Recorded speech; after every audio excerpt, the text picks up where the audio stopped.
Yes, good morning. How are you doing? I'm fine, bro. Yes, good. Yeah, now concerning the election in Nigeria, which happened previously, we've heard that the Supreme Court in Abuja ruled the case yesterday. What is your concern on this? Well, talking about the Court of Appeal yesterday in Abuja, we know that Nigeria just conducted the general elections, that is the presidential elections, on the 25th of February this year. Following the election result, Nigerians were grieved because of the outcome of the elections. And the grieved parties like the Labour Party, the PDP, which is the People Democratic Party, has gone to the court. Earlier last week, the court has granted these parties, especially P2B, access to inspect all the electoral materials that was used during the elections. This includes the BIVAS. We call BIVAS. This is an electronic system that is being used to accredit voters, and also it was supposed to be used to transmit results.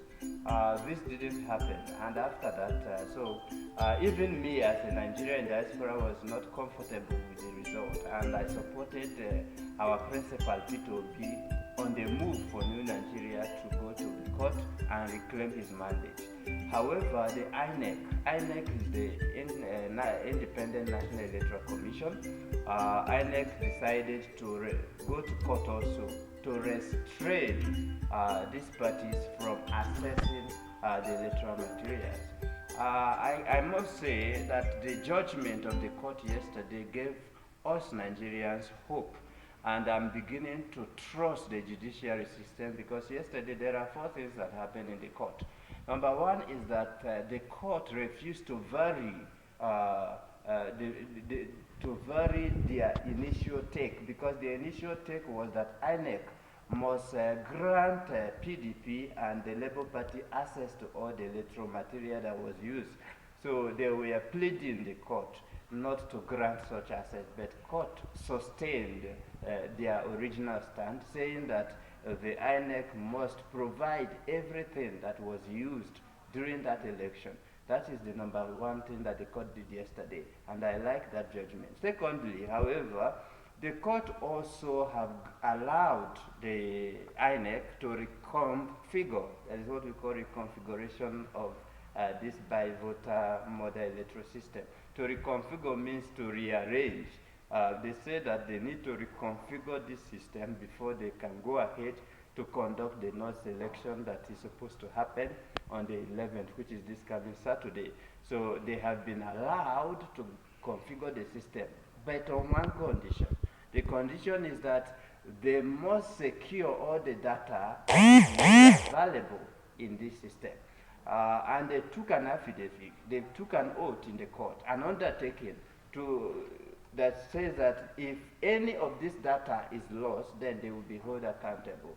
Our fear as Nigerians is that INEC has shown a lot of disparities in these present elections, so we no longer trust INEC. It is a matter of trust. We don't trust the process anymore. And so them telling us that they are going to transfer all these data that are in the BIVAS to their separate server. Nigerians were not comfortable with that.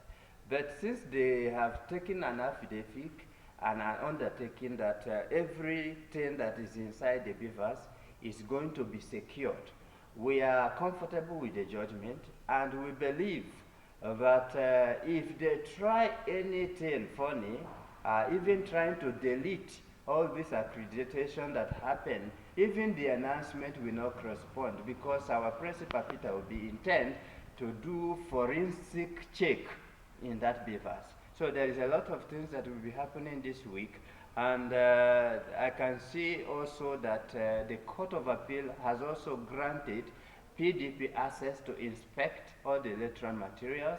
They have also granted Bola Tinubu, which was declared the winner of the presidential election, access to also inspect whatever that was used during the election, so as to prepare himself as a defendant of the case, because this case is before the Supreme Court, and we as Nigerians in the diaspora and even those Nigerians at home, we believe that the Supreme Court is going to do the needful. Enough of this impunity, enough of this manipulation, enough of taking our right. It is our right as democratic citizens of the Republic of Nigeria, and any attempt to do otherwise will be considered as impunity and disfranchisement. And I want to thank the Supreme Court for the step they are taking, and I believe in the process that at the end of the day, Peter Obi will reclaim his mandate. Thank you so much, brother. We are prudently following what is going and what is happening in Nigeria right from the day of election and the ruling which was made by the Supreme Court, and we will keep on updating those who are in diaspora and the rest of the world what is happening in Nigeria. Yes, thank you so much. Thank you very much, and we continue to pray for our dear country, Nigeria. We pray that God will see us through. It will not be an easy job. A new Nigeria is possible, and we believe that at the end of the day, we will have a new Nigeria that everyone will dream of. Thank you, and God bless Nigeria. Amen.